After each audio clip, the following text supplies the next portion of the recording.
I'm Anna Baumeister. I'm Ruth Kuhn. The Garden Tribe itself provides students a hand-on approach, not just in-room classroom instruction. They actually come out here, plant food, harvest food, watch it grow, of course. But the Master Gardeners instruct them on how to grow their food. Anna and I, however, worked on it starting in January of 2017. Anna called me when she worked at the chamber and said she wanted a major project for the community.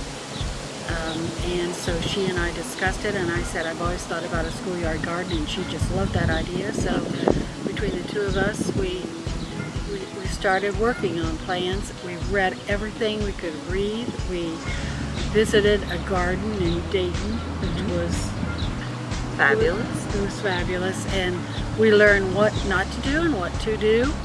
And then our next step was to, and I don't mean to be doing all the talking, but you can tell I'm very enthused about it. Next step was our steering committee. Yes. So we sat down and tried to find individuals that were community oriented, worked with the schools. They're just a diverse group, a wonderful group, and asked if they would join a committee, and we got the same response from them that we got from each other when we were talking about it. Especially from Dwayne Thompson, the superintendent of schools, was thrilled with this project. And then Scott Bloom, who's a curriculum director, and when Anna said the kids come out and plant, Scott was able to coordinate the curriculum with math, science, the arts, physical education, and came up with this wonderful curriculum that the kids can use inside the classroom, and then they come to their outside classroom, which is right over here, under this beautiful big tree. Mm-hmm. Yeah. And Mark Casto designed the garden around this tree here. Well, the first thing is, we could not have done this project without the Miami County Master Gardeners, and there probably are about 6 of them who are George Sweetman and Kate, Mary Lou Fierce, Stephanie Hours, and Tony Lyman are probably some of the major Master Gardeners. They conduct the classes over here.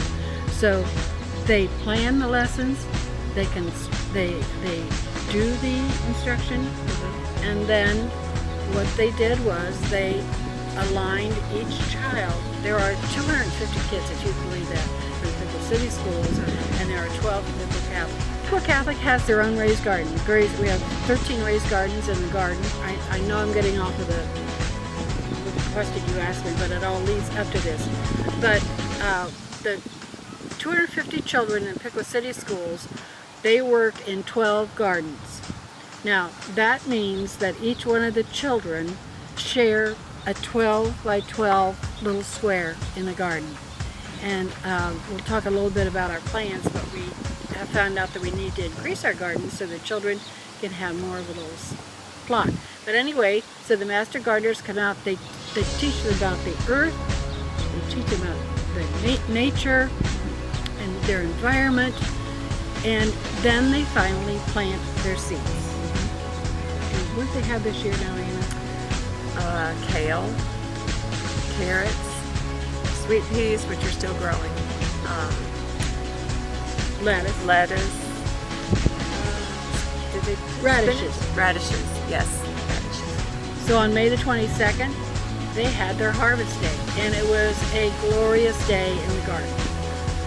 The Master Gardeners had to bring in extra troops because they had all the kids were over here harvesting their vegetables, which they all were able to wash off. Then they all tasted their vegetables, which of course we know many children have never tasted some spinach, especially probably.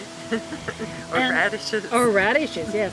And in fact, the Master Gardeners, we saw them, they were slicing up the radishes in small little pieces so the kids could taste them. And wonderful to see the reaction from the kids on radishes. But they were able to give the crops to their cafeteria for a salad. And then, Anna, tell them the other great thing about what was left after the salads were made were placed in baggies and taken to the food pantry. One of the things to mention about the harvest is this is actually our second harvest. The first one was kind of a trial run, so the kids they didn't have the bounty that we had this year. So it's kind of a celebration for all of us, you know, that the amount they got last year versus this year. And it kind of gives you an idea of why we need to expand. Because just like the snap peas that are in the garden right now, they're kind of overflowing. And they're just at the peak of harvest, you know, so we'll want to hopefully have the new beds in and harvest even more next year. We have probably one of the greatest things that Anna and I were able to see was how the community embraced this project. As you can see in our garden, we have our flags flying from all of the donors who donated the 13, we had donors who donated the 13 raised gardens, and we have volunteers who built the raised gardens. So there was no expense. We wanted to do this so that there was no burden to the Piqua City School System or Piqua Catholic to use this garden. And so we have had major donors like the Lundgaard Foundation and Piqua Community Foundation and Boyer Foundation, Miami County Foundation. We could go on and on and on. Hartzell Norris, yes.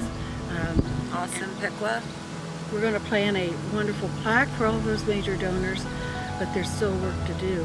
One of our major outlays of money was when the school vacated this lot, this beautiful lot, they also shut off the water and the electric.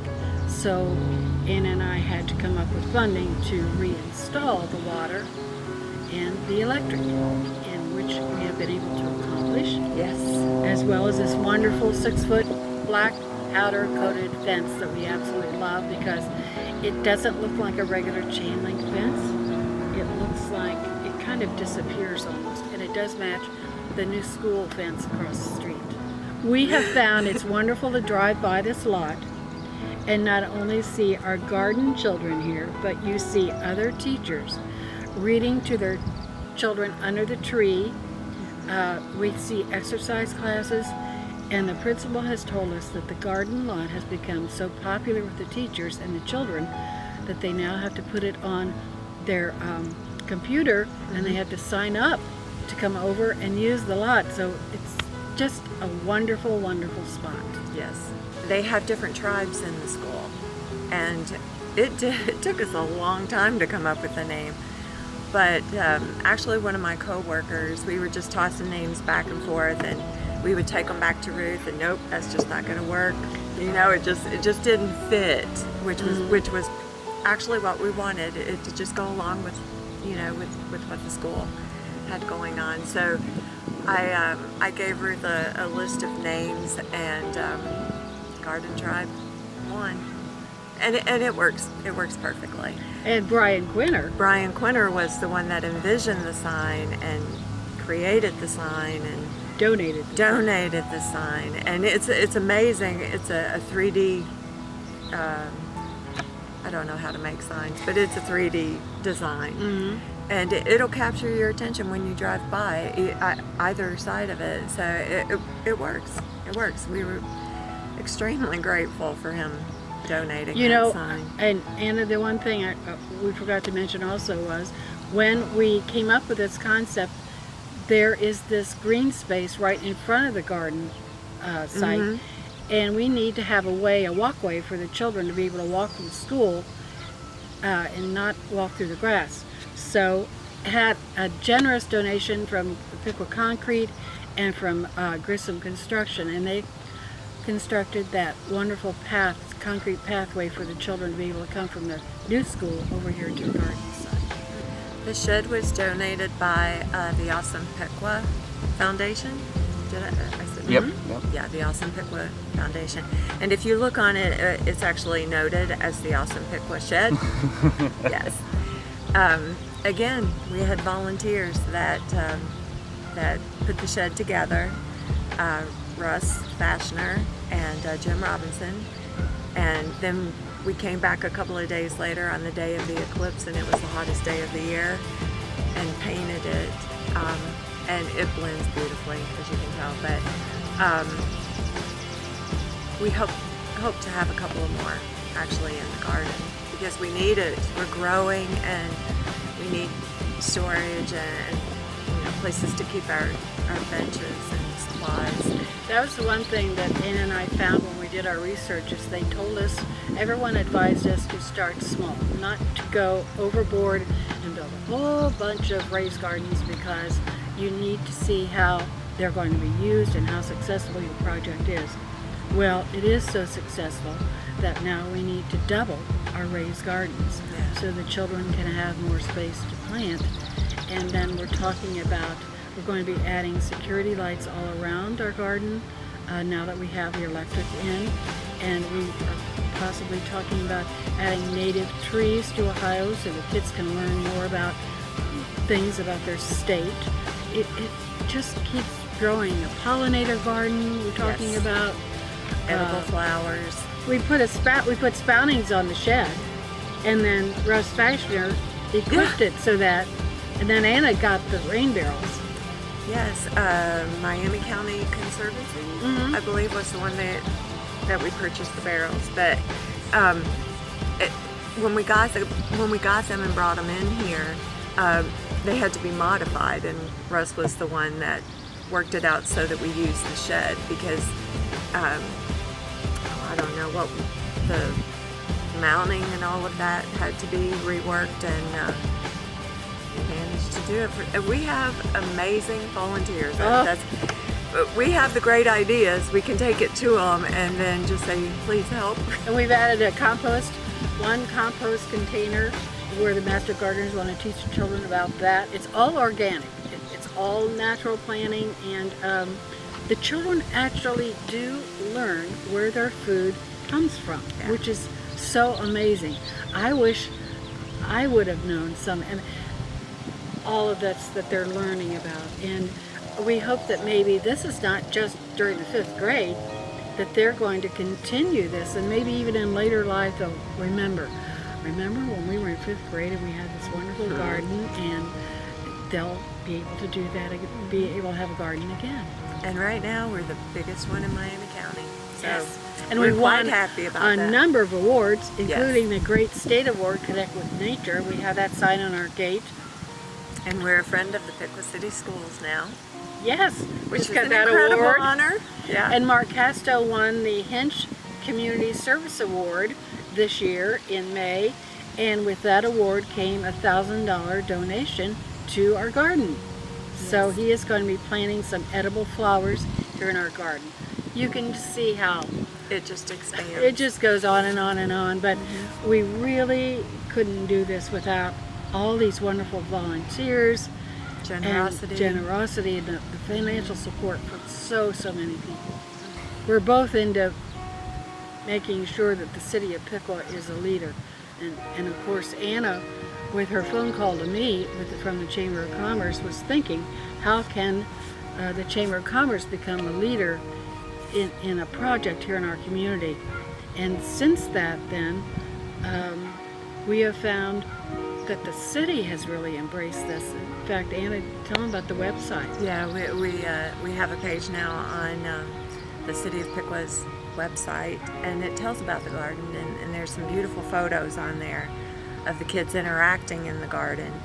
And actually that's why we're working on this video, because we do want to spread the word about the Garden Tribe. We think it certainly enhances our community, educates our kids, plans and for is the the future. biggest one. It's the leader because it's the largest one in Miami County, and we're hoping that maybe other school systems will take the lead from the Piqua City school systems and do this. This garden is not just, you think a garden, oh, the kids just plant stuff. That's absolutely, it's so much more than that. And if you ever had a chance to come and see when the children are here, how much fun they have, and their little minds are just going from one thing to another. So gardening just expands and enhances their education. We are a 501c3, and if anybody would be interested in contributing to this wonderful project, you could probably send your tax deductible check to Piqua City Schools. Piqua City Schools. And attention, Karen Magato. it's Looney Road now, of course, Piqua City Schools. They're main office is so it's on Mooney Road. I'm not sure of the address, but 215. 215 Mooney 215 Road. Mooney Road. Okay, good. Mhm, yeah. And if you do make a donation, please note on there that it's for the Garden Tribe.